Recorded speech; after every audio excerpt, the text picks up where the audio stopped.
오늘 사도행전 21장 17절에서 36절 말씀 가지고 지난주에 이어서 21장 메시지를 같이 나누도록 하겠습니다. 먼저 본문 말씀을 같이 한번 보겠습니다. 17절에서 36절 말씀 교독하도록 하겠습니다.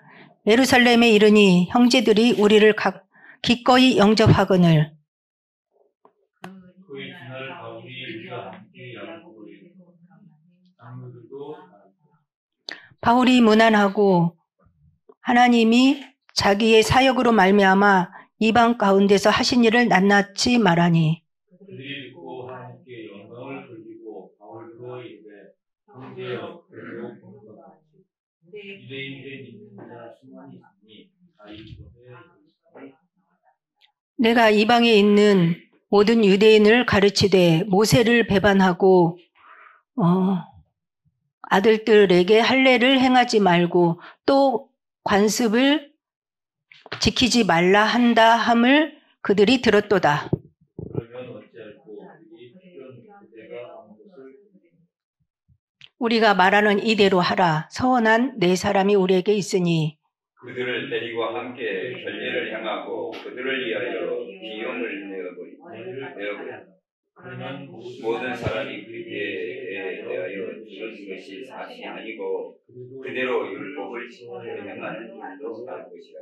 주를 믿는 이방인에게는 우리가 우상의 제물과 피와 목매어 죽인 것과 음행을 피할 것을 결의하고 편지하였느니라 하니 바울이 이 사람들을 데리고 이튿날 그들과 함께 결례를 행하고 성전에 들어가서 각 사람을 위하여 제사 드릴 때까지 결례 기간이 만든 것을 신고하며 그 이래가 거의 참에 아시아로부터 온 유대인들이 성전에서 바울을 보고 모든 무리를 충동하여 그를 붙들고 며칠에 이스라엘 사람들아 바울아 이 사람을 각지에서 우리 백성과 율법과 위반하여 모든 사람을 가르치는 그 자인데 또 헬라인을 데리고 성전에 들어가서 이 거룩한 곳을 더럽혔다 하니 이는 그들이 전에 에베소 사람 드로비모가 바울과 함께 시내에 있음을 보고 바울이 그를 성전에 데리고 들어간 줄로 생각함이로라. 원성이 소동하여 백성이 달려와 모여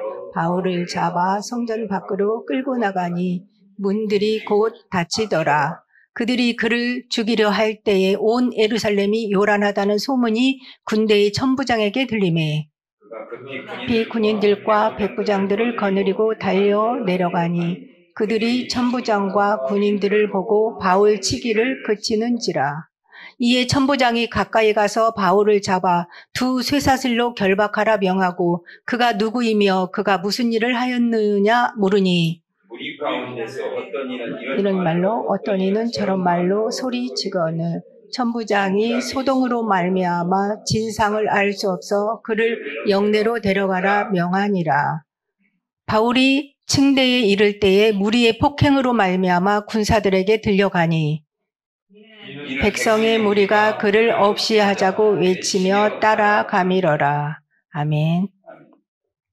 바울이 3차 전도 여행에서 에베소 사역을 마치고 또 에베소 사역을 마친 뒤에 마게도냐를 거쳐서 거기에서 바로 예루살렘으로 오려고 했는데 유대인들이 바울을 죽이려고 한다는 공모가 있다는 소식을 듣고 거기에서 바로 배 타고 예루살렘으로 오려고 했는데 거기서 바로 배를 타지 못하고 마게도냐 지역으로 다시 육지로 해서 마게도냐 지역으로 해서 다시 그렇게 돌아서 오는 그런 경로를 선택했습니다. 그래서 제가 서론에 적어놨는데 에베소에서 사역을 하고 마게도냐를 거쳐서 헬라 지역 고린도에서 한 3개월을 있었고요. 그 다음에 빌립보에서 있었고 그 다음에 거기에서 드로아를 거쳐 아소, 마들레네, 그 다음에 기오, 시모,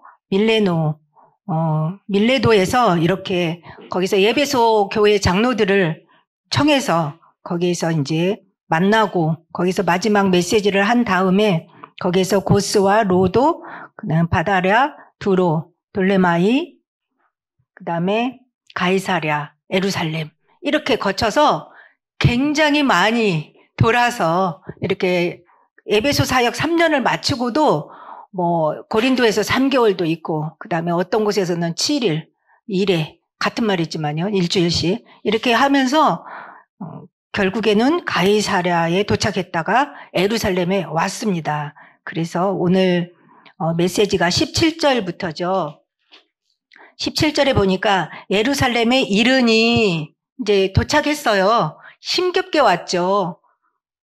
배 타고 힘들게 왔는데 형제들이 우리를 기꺼이 영접하거늘 영접을 해줬어요. 반갑게 맞이를 해줬다는 거죠. 그 이튿날 바울이 우리와 함께 그러니까 그 글 쓰는 자의 시선에서 우리라고 표현을 했죠. 누가가 쓰고 있기 때문에 우리와 함께 야고보에게로 들어가니 장로들도 다 있더라. 여기서 야고보는 여러분들이 12제자의 야고보, 요한, 베드로, 야고보, 요한 이렇게 많이 들으셨죠. 제자 이름 베드로, 야고보, 요한 이 세 사람을 예수님이 데리고 가까이서 다녔거든요. 근데 그 야고보가 아니에요. 그 야고보는 그 헤롯의 잘못을 지적하다가 죽었어요. 그 베드로, 야고보, 요한 12제자 중에 요한의 형제 야고보는 죽었고요. 여기서 야고보는 예수님의 형제예요. 예수님의 육신의 형제. 그 야고보가 예루살렘 교회의 지도자가 되었거든요. 그래서 그 야고보가 지금 여기서 지금 만나게 되었습니다. 그래서 제가 여기서 잠깐 이 야고보를 바울이 지금 만나러 갔잖아요. 들어가니. 근데 여기서 만난 것이 지금 4번째 만남이에요. 그래서 그거를 제가 그냥 참고로 일대지에 적어놨거든요. 그래서 그 부분을 잠깐 살펴보면 동그라미 1번에 보면 첫 번째 만남은 언제였느냐면 갈라디아서 1장 18절 19절에 보면 그때 처음 은혜를 받고 그때 만났던 것을 제가 여기 적어놨거든요. 자막을 한번 보면 그 후 3년 만에 내가 게바를 방문하려고 예루살렘에 올라가서 그와 함께 15일을 머무는 동안 19절 주의 형제 야고보 이외에 다른 사도를 보지 못하였노라. 3년 동안 저기 갔다가 다시 왔을 때에 게바가 누굴까요? 게바. 예? 네, 베드로거든요. 베드로 이름이 게바죠. 그래서 베드로를 만나러 갔다가 거기서 이제 야고보 사도를 만났습니다. 그 다음에 갈라디아서 2장 1절과 9절 볼까요? 14년 후에 내가 바나바와 함께 디도를 데리고 다시 예루살렘에 올라갔나니. 바울이 처음에 다메섹에서 그 은혜를 받고 그 다음에 바로 자기 고향으로 갔었어요. 그래서 3년 만에 왔고 그 다음에 14년 후에 다시 또 온 것입니다. 그때 예루살렘에 올라갔나니 9절에 보면요. 또 기둥같이 여기는 야고보와 게바와 요한 내게 주신 은혜를 알므로 나와 바나바에게 친교의 악수를 하였으니 우리는 이방인에게로 그들은 할례자에게로 가게 하려 함이라. 바울은 이방인 선교를 떠났고요. 이 베드로, 야고보 이 사람들은 유대인들에게 할례자, 유대인들에게 복음을 증거하는 일을 주력했다 이 말이죠. 그 다음에 3번 세 번째 보면 거기는 제가 안 찾았어요. 왜냐하면 얼마 전에 했던 거니까 예루살렘 회의를 하러 갔었어요.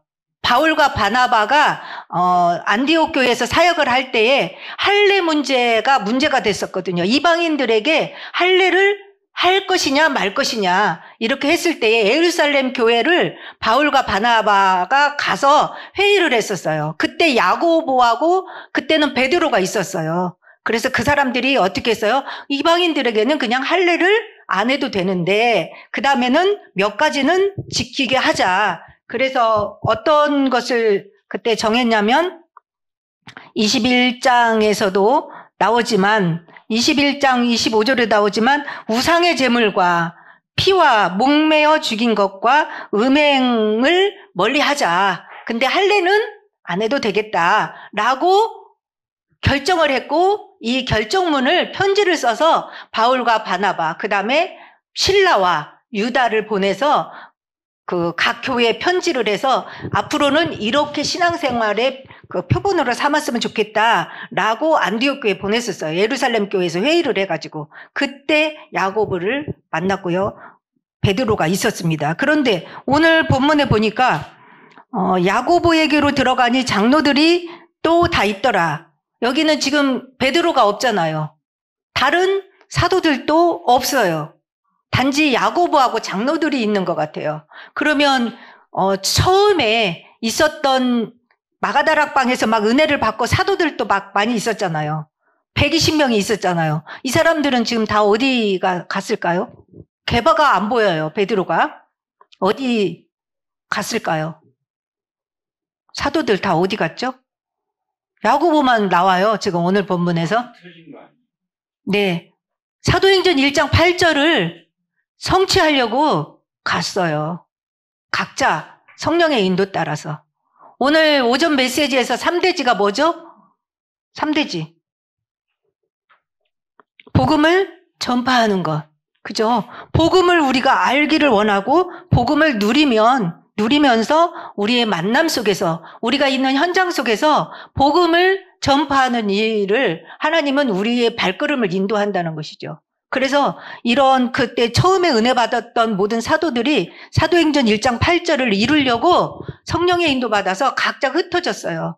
특히 지난번에 바울이 돌아오는 길에 가이사랴에서는 누구 집에 갔었냐면 그 빌립이라는 집사, 7 집사 중에 빌립이라는 사람이 있었거든요. 스데반은 순교를 당했고요. 빌립이라는 집사는 어디 가서 복음을 특히 전했죠?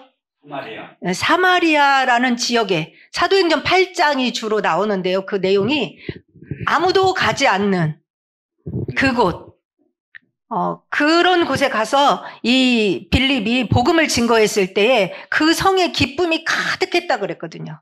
사마리아는 같은 유대인이지만 옛날에 아수르의 그 포로가 됐을 때에 그들과 혼혈족이 됐다고 그래서 너희들은 좀 더럽다. 그렇게 여겨서 이방인처럼 취급을 했고요. 상종을 하지 않았어요. 그래서 그 지역을 지나가려면 돌아서 갔어요. 그 땅도 지나가지 않았고요. 만나고 싶지도 않고 말도 하지 않았어요. 같은 민족인데도. 그래서 예수님이 어떻게 했냐면 내가 사마리아를 내가 통과해야겠다라고 예수님은 거기를 지나갔어요. 사역할 때. 그래서 이 빌립도 역시 아무도 가지 않는 땅, 사마리아 땅에 가서 복음을 증거했었죠. 이 초대교회 때 그 은혜 받았던. 그래서 이 사도들과 그런 제자들이 다 지금을 자기 성령의 인도 따라서 복음을 증거하려고 다 흩어진 상태예요. 그래서 오늘에는 지금 야고보하고 몇몇 장로들이 있었는데 이 사람들은 바울을 맞아들였고 19절에 보니까 바울이 무난하고 하나님이 자기의 사역으로 말미암아 이방인 가운데서 하신 일을 낱낱이 말을 했어요. 선교 보고를 한 거죠. 에베소 사역을 특히 말을 했겠죠. 에베소에서 어떤 일이 있었고, 그 다음에 고린도 지역에서 어떤 일이 있었고, 그 다음에 돌아오는 길에 두로 지방에서는 어땠어요? 유독을 하는 사람이 창문에서 떨어졌다가 죽었는데 기도하면서 살아난 일도 있었고요. 여러 가지 한 3년 반 정도의 시간을 거쳐서 오는 길에 너무나 많은 스토리가 많이 있죠. 이런 것들을 다 보고를 했죠. 낱낱이 말을 했는데 20절에 그들이 듣고 하나님께 영광을 돌리고 하나님이 다 하신 일이잖아요. 바울의 사역 속에서 하나님이 하신 것들을 이 사람들이 듣고 정말 감사하다. 하나님 정말 살아계시는구나. 하나님은 우리 유대인에게 뿐만 아니고 이방인들에게도 하나님이 이렇게 구원을 하시는구나. 이렇게 깨달으면서 영광을 돌렸고 그 다음에 이제 20절에 뭐라고 그랬냐면 바울한테 이제 한 가지 얘기를 하는 거예요. 그래, 너무나 많이 수고했다. 그리고 잘 왔어. 그런데 한 가지 좀 일이 있어. 그게 뭐냐면 잘 들어봐. 20절에 형제여, 그대도 보는 바와 같이 우리 유대인 중에 믿는 자가 수만 명이 있어. 이게 그 예루살렘 지역에서도 유대인들이 많이 믿게 됐나 봐요. 근데 거기에서 수만 명이라고 그랬어요. 근데 수만 명이 정말 되는지 많은 숫자를 이렇게 표현했는지는 모르겠지만 수만 명이 있다, 믿는 사람들이. 그런데 그 사람들이 다 어떤 사람이냐면 다 율법의 열성을 가진 자라. 예수님을 믿긴 믿는데 율법에 대해서 열심파라는 거예요. 열심. 이게 율법이라는 게 뭐예요? 구약의 하나님의 말씀, 그런 것들도 정말 잘 지키는 사람들이라는 거죠. 그래서 21절에 근데 그 사람들이 바울 당신을 어떻게 생각하느냐, 21절이 굉장히 오늘 메시지의 큰 사건의 핵심이에요. 21절 보면 네가 이방에 있는 모든 유대인들을 가르치되 모세를 배반하고 아들들에게 할례를 행하지 말고 또 관습을 지키지 말라 한다 함을 그들이 들었다. 이렇게 알고 있다는 거예요. 지금 유대인들이. 바울이 에베소, 그 다음에 빌립보, 그 다음에 데살로니카 뭐 이런 데 가가지고 복음을 이방인들한테 전하는데 그 복음 증거하는 내용 속에 이 말이 있다는 거예요. 근데 여러분들이 지금까지 공부했을 때 바울이 이런 내용으로 했나요? 사역을? 유대인들을 말씀을 가르칠 때 뭐냐면 모세를 배반하라고 그랬대요. 그러니까 모세가 말한 율법 안 지켜도 돼. 배반하고 아들들에게 할례도 안 받아도 돼. 이렇게 했다는 거예요. 근데 할례를 안 받기로 한 거는 예루살렘 회의에서 정하지 않았나요? 이방인들을 예수 믿을 때 할례를 꼭 안 받아도 된다라고 예루살렘 회의에서 정했었잖아요. 근데 그렇게 정했지만 디모데를 데려올 때 어떻게 했어요? 바울이 할례를 하라고 해서 데려왔었어요. 그러니까 필요에 따라서는 할례를 안 해도 구원을 받는 것을 알지만 필요에 따라서는 시험이 들 것 같으면 디모데 같은 경우는 할례를 받아라 이렇게 해갖고 데려왔었잖아요. 그러니까 할례를 완전히 무시하거나 반대하는 파는 아니죠. 그래서 할례를 행하지 말라고 이렇게 가르쳤다는 거죠. 그리고 또 관습을 지키지 말라 이렇게 가르쳤다는 거예요. 그 유대인들의 그 관습 지켜오는 그런 것들을 야 이제는 안 해도 돼 라고 이렇게 바울이 이방인 선교하는 중에 이렇게 했다는 거죠. 22절에 그러면 어찌할꼬 그들이 필연 그대가 온 것을 들으리니 네가 왔다는 것을 지금 들을 거 아니냐. 네가 여기 예루살렘에 왔다는 걸 들으면 이 유대인들이 가만히 있지 않을 거야. 그 말이죠. 그래서 내가 하나 생각했는데 뭐예요? 23절 우리가 말하는 이대로 해라. 그렇죠. 내가 한 가지 방법을 생각해냈어. 내가 가르쳐주는 대로 해봐. 그러면서 23절 뭐라고 해요? 서원한 4사람이 우리에게 있어. 뭐 서원한 것이 있대요. 4명이 지금 준비돼 있어. 초신자. 아시겠죠? 우리로 하면 초신자 4명이 있어요. 세례를 받아야 돼. 그 4명이 있으니까 24절에 그들을 데리고 함께 결례를 행하고 그들을 위하여 비용을 내어 머리를 깎게 하라. 그러면 모든 사람이 그대에 대하여 들은 것이 사실이 아니고 그대도 율법을 지켜 행하는 줄로 알 것이라. 이렇게 하는 거죠. 이 4명을 데리고 성전에 들어가서 그 구약의 율법을 따라서 어떤 결례, 형식을 쫓아서 그거를 해라는 거예요. 그러면 그 유대인들이 지금까지 너에 대해서 들었던 소문을 다르게 생각한다는 거죠. 바울에 대해서 들은 것이 우리가 소문을 잘못 들었구나. 바울도 율법을 지키는 사람이구나. 그렇게 이해할 수 있을 거니까 그렇게 한번 해봐 라고 방법을 가르쳐주고 있는 것이죠. 이 사람들은 바울을 생각해서 트집을 잡히지 않도록 하기 위해서 이렇게 말을 하고 있죠. 그리고 25절에 주를 믿는 이방인에게는 우리가 우상의 제물과 피와 목매어 죽인 것과 음행을 피할 것을 결의하고 편지하였느니라. 이렇게 권하니까 26절에 바울이 이 사람들을 데리고 이튿날 그들과 함께 결례를 행하고 말을 받아들인 거죠. 이 사람들의 제안을 받아들여서 그렇게 결례를 행하려고 이제 성전에 갔어요. 성전에 들어가니 각 사람을 위하여 제사 드릴 때까지의 결례 기간이 만기된 것을 신고하니라. 그리고 27절이 이제 이대지인데요. 그 이래가 지났다. 그게 7일 동안 한 거예요.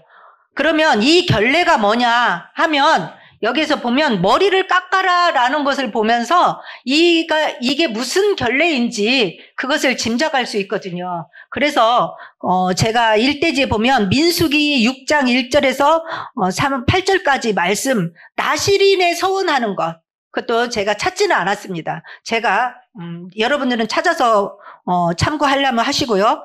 제가 여기서 이제 찾은 것을 보면 나실인의 서약을 할 때 머리를 원래는 여러분들이 알고 있는 나실인 누구 있죠? 머리를 깎지 않았던 사람. 머리가 길어서 힘이 생겼던 사람. 삼손. 예, 삼손. 나실인이었어요. 그 사람은 태어나면서부터 구별됐다는 것이죠. 그래서 머리를 자르지 않았어요. 그래서 머리에서 힘이 나왔죠. 그렇게 나실인 서약을 했을 때는 그렇게 그 삼손처럼 평생 나실인 서약을 하는 사람도 있고 그냥 우리가 작정기도 하는 것처럼 뭐 40일 작정기도, 21일 작정기도, 일주일, 3일 이렇게 하는 것처럼 대부분은 이 나실인 서약을 30일을 했었어요. 그리고 어떤 때는 오늘 같은 경우는 2일에 7일. 그 다음에 나실인 서약도 있지만 바울이 이방인한테 갔다 왔을 때는 다른 지역에 갔다 오면 한 7일 정도를 또 이렇게 했었어요. 바울도. 그래서 이 사람들하고 같이 짧은 기간 동안 7일 정도 이렇게 나실인 서약에 결례를 행하는 거죠. 그래서 이제 하는데 머리를 원래는 깎지 않아요. 이 나실인 서약을 할 때. 근데 오늘 머리를 같이 데리고 가서 깎으라는 것은 뭐예요? 나실인 서약의 기간이 끝나는 행사를 하는 거예요. 아시겠죠?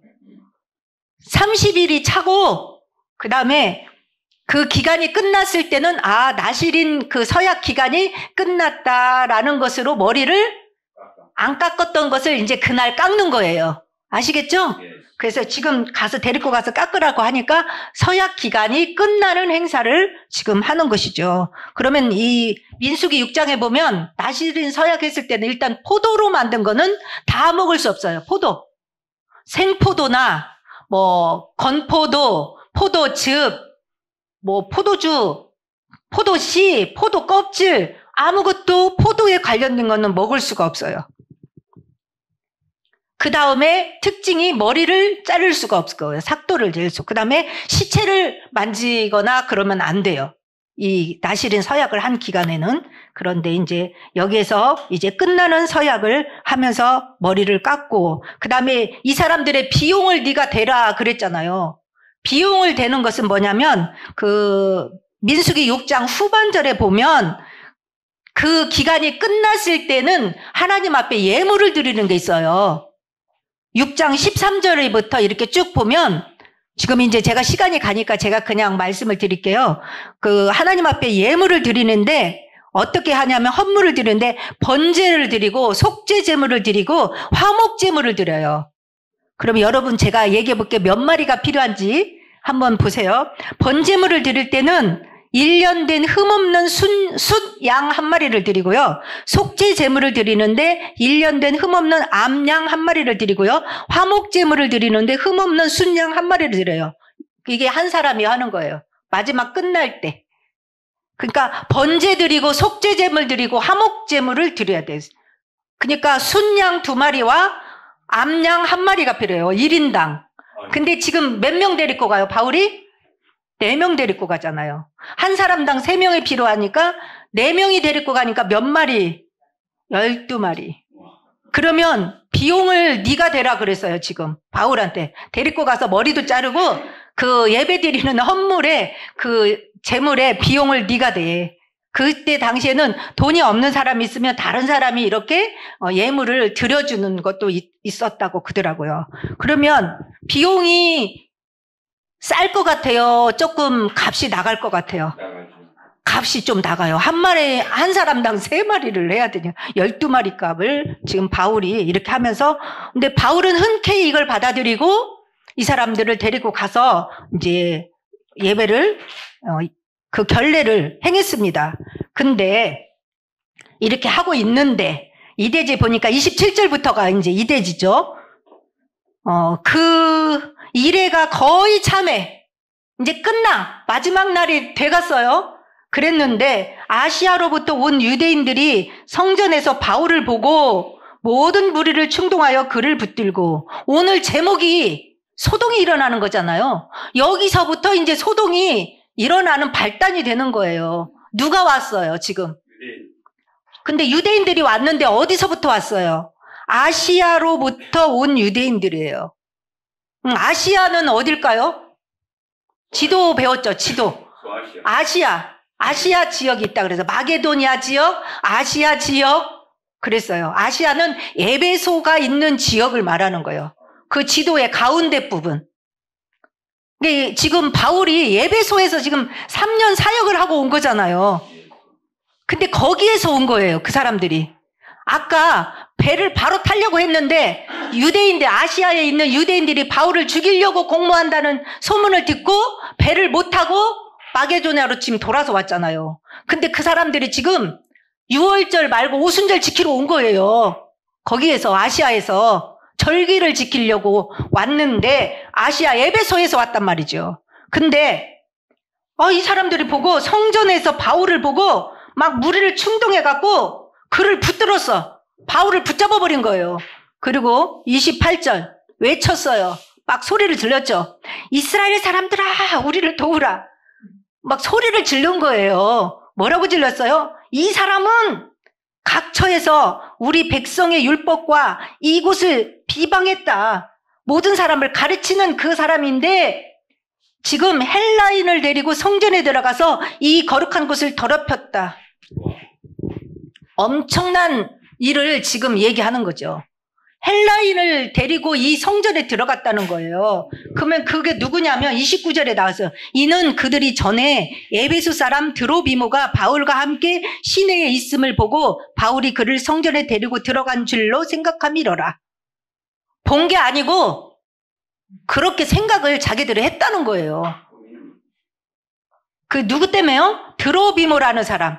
에베소에서 지금 거기서 떠날 때 한 7명이 따라왔잖아요. 앞에 부분 어디 있어요? 20장 4절 말씀에 보니까 아시아까지 함께 가는 자는, 그리고 누구누구 이렇게 쭉 적혀 있잖아요. 거기에서 뭐냐면 아시아 사람 두기고와 드로비모가 따라왔어요. 7명이 지금 여기까지 따라온 거예요. 근데 그 사람들을 알아본 거예요. 그 7명 중에 아시아 사람이잖아요, 드로비모가. 그러니까 에베소 지역에서 아는 사람인 거예요, 드로비모가. 에베소에 저 본 사람인데? 이방인인데? 그러면 이방인이 들어갈 수 있는 곳이 있고 들어가지 못하는 곳이 있어요, 성전에서. 그래서 이방인의 뜰이라는 곳까지는 이 이방인들이 들어갈 수 있지만 성전에 이방인 뜰을 넘어서 그 안에 있는 안뜰까지는 들어가면은 죽인다라는 그 규절이 적혀 있다 그러더라고요. 근데 지금 바울이 성전에서 지금 다른 4명을 데리고 있잖아요. 그러니까 이 사람들은 아시아에서 데리고 온 드로비모하고 저 시내에서 같이 있었던 걸 본 거예요. 그러니까 당연히 그 드로비모 이방인을 성전 안에까지 데리고 갔다라고 생각을 아까 했다라고 했잖아요. 생각. 본 게 아니에요. 자기들이 그냥 그렇게 짐작으로 생각한 거예요. 그걸 가지고 지금 소동을 벌이는 거죠. 그래서 아까 28절에 그랬죠. 헬라인을 데리고 성전에 들어가서 이 거룩한 곳을 더럽혔다. 이방인을 데리고 성전 안뜰까지 들어가서 뭐 했다고요? 성전을 더럽혔다는 것이죠.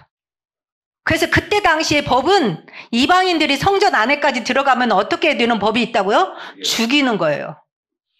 그러면 들어간 사람도 죽지만 데리고 들어간 사람도 마찬가지, 보통 죄가 아닌 거예요. 이거는 사형에 처하는 죄가 되는 거예요. 그래서 이걸 가지고 막 크게 바울을 붙잡고, 그래 넌 이제 끝이다 하고 딱 붙잡고 끌고 가가지고 지금 사람들한테 우리를 도우라. 이 사람이 거기 저기 이방인한테 거기서 복음을 증거할 때도 여기를 비방했다. 이렇게 하다니 이방인 데려와서 지금 성전 데리고 가서 이곳을, 이 거룩한 성전을 더럽혔다 라고 소리를 치니까 30절 보세요. 그 얘기를 들은 사람들이 어때요? 온 성이 소동하여 백성들이 달려왔어요. 모여 바울을 잡아 성전 밖으로 끌고 나가니 문들이 곧 닫히더라. 성전 문을 쾅 닫아버린 거예요. 너는 이제 성전을 들어갈 수 없어. 다시는 너는 성전을 들어갈 수 없어. 끌어내고 온 성이, 백성들이 막 달려와가지고, 모든 사람이 달려와가지고 바울을 붙잡고 끌고 밖으로 나간 거예요. 이렇게 소동이 벌어졌습니다. 그래서 그때 3대지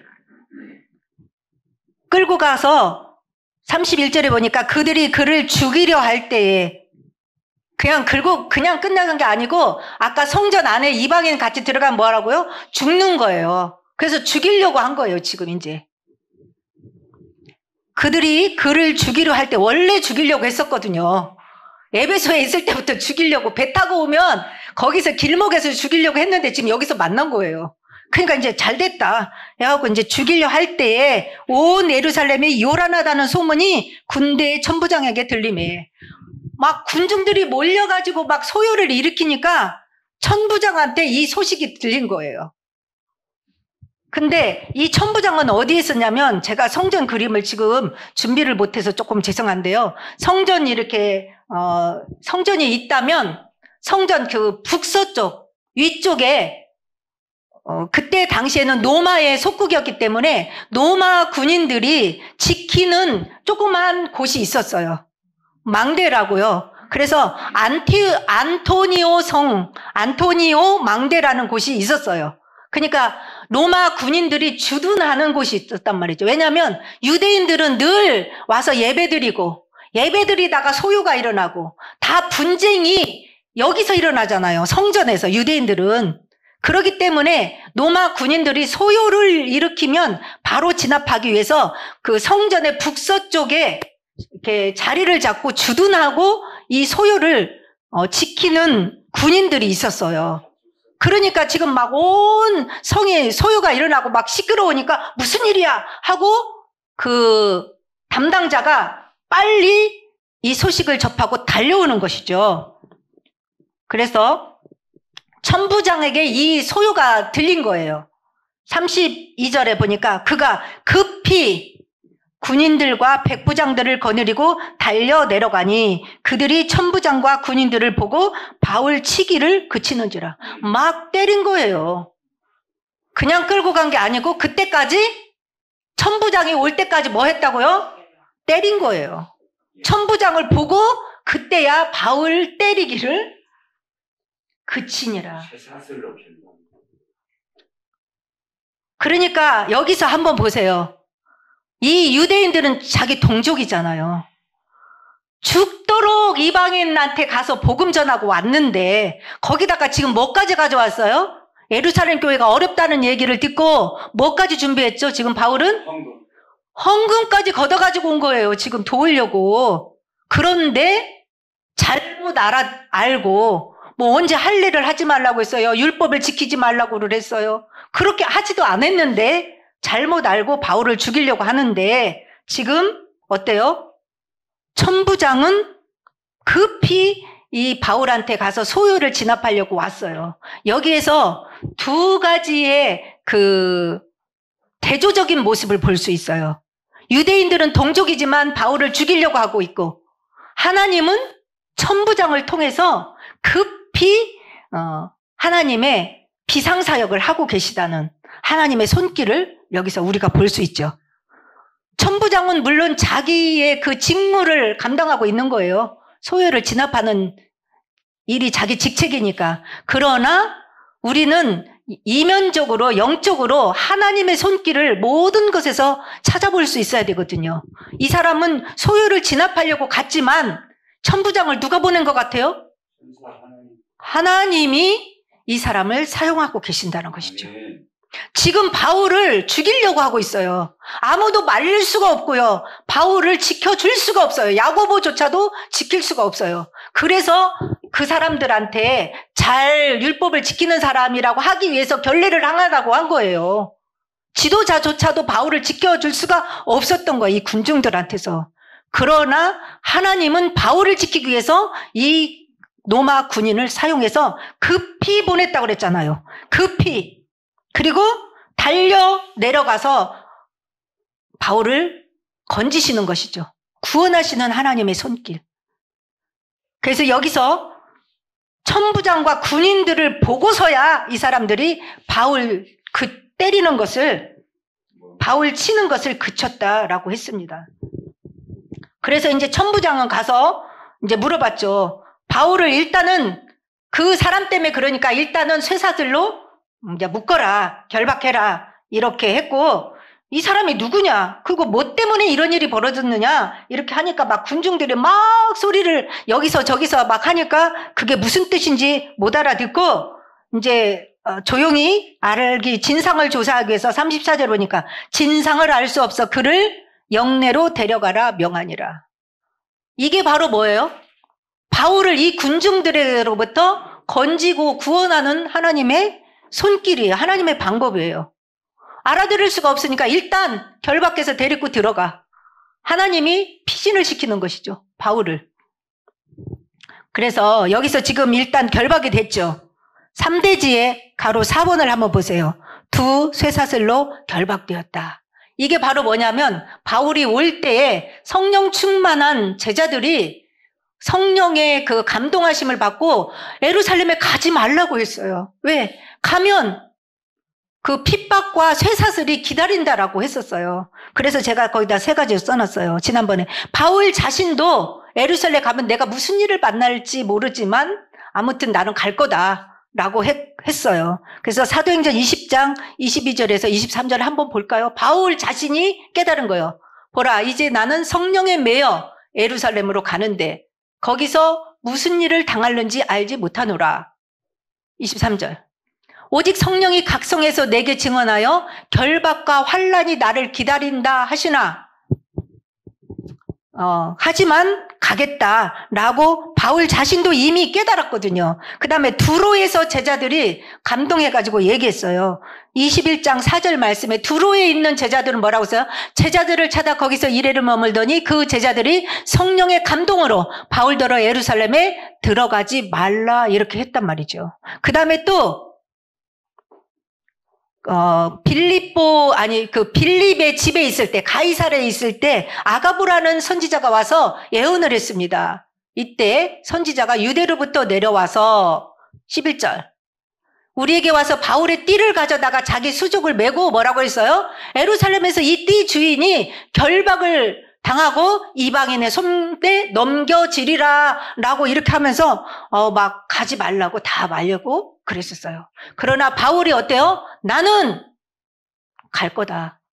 나는 주님의 이름을 위하여서 내가 결박도 당하고 그 다음에 죽을 각오도 내가 했다라고 이렇게 하니까 그래 주님의 뜻대로 우리가 인도받읍시다 하고 바울을 가도록 이렇게 했습니다. 그래서 결국은 이렇게 왔는데 그 메시지대로 성령이 가르쳐준 대로 지금 어때요? 성취된 거예요. 성령의 감동대로 바울이 지금 결박이 됐다는 거예요. 그리고 결박돼서 영내로 들어가라 했죠. 그래서 무리의 폭행으로 군사들에게 근데 그렇게 해갖고 데리고 가는데도 35절에 보니까 바울이 층대에 이를 때에 무리의 폭행으로 말미암아 군사들에게 들려가니 따라오면서 막 때리는 거예요. 지금 데리고 가는데도 폭행. 그러니까 어때요? 군인들이 바울을 걸어가게 할 수가 없어서 막 들고 갔어요. 그 다음에 마지막 절. 이는 백성의 무리가 그를 없이 하자고 외치며 따라감이라. 없이 하자, 죽이자 하면서 따라오면서 막 때렸다는 거예요. 어디서 많이 본 장면 아니에요? 그렇죠. 똑같잖아요. 하나님 앞에 구원받지 못한 사람, 성령이 내주하지 않은 육신밖에 없는 사람들, 하나님의 자녀라고 하면서도 하나님을 아직 만나지 못한 이 유대인들은 예수님도 십자가에 못 박을 때 똑같은 행동을 했습니다. 같은 말을 했습니다. 뭐라고 했어요?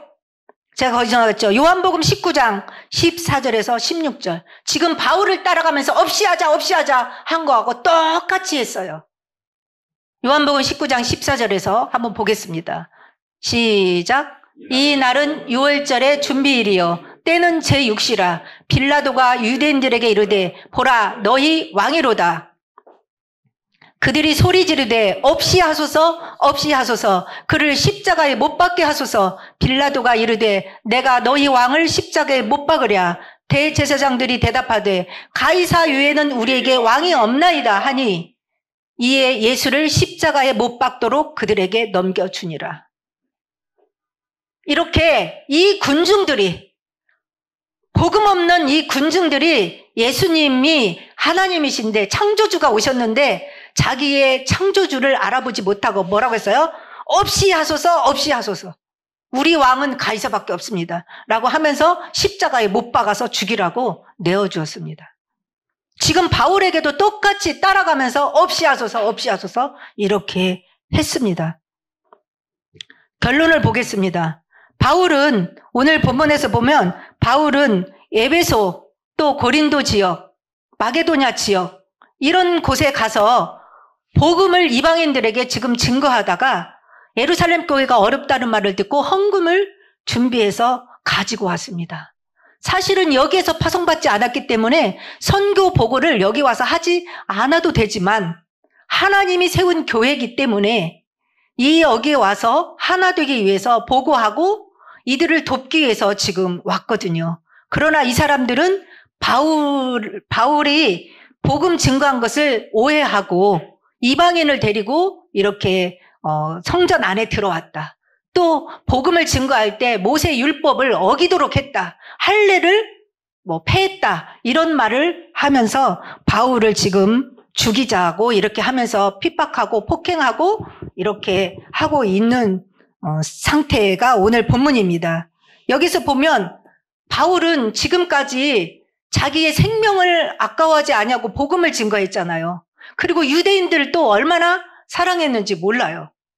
그래서 그런 바울에게 지금 자기 동족 예루살렘 교회 모 교회에 와가지고 이런 폭행과 이런 일을 당하는 것을 볼 때에 이것을 바울은 어떤 마음이 들었을까요? 만약에 우리에게도 우리가 열심히 복음을 증거하고 전도하고 헌신했는데 우리한테 이렇게 폭행을 하고 어려운 일을 당한다면 어떤 생각이 들까요? 그래서 오늘 이 부분을 우리에게도 한번 적용을 해보도록 하겠습니다. 바울이 이런 대우를 받는다는 것은 정말 바울이 한 사역에 비하면 생각할 수 없는 예상 밖의 대우잖아요. 바울이 사역했던 거에 비하면 정말 당하지 않을 일을 지금 당하고 있는 거거든요. 이처럼 우리도 역시 결론에 보면 우리 인생에서도 이렇게 우리가 이해할 수 없는 일을 우리가 정말 주님을 따라가고 신앙생활을 했는데 어떻게 내 인생에 이런 일이 일어날 수 있을까? 내 인생에도 바울이 지금 예루살렘에서 죽이자고 소동이 일어난 것처럼 여러분의 인생에서도 살다 보면 이런 어처구니 없는 소동이 일어날 때도 있다는 것이죠. 예기치 않은 뜻밖의 어려운 일을 하나님이 허락할 때도 있다는 것이죠.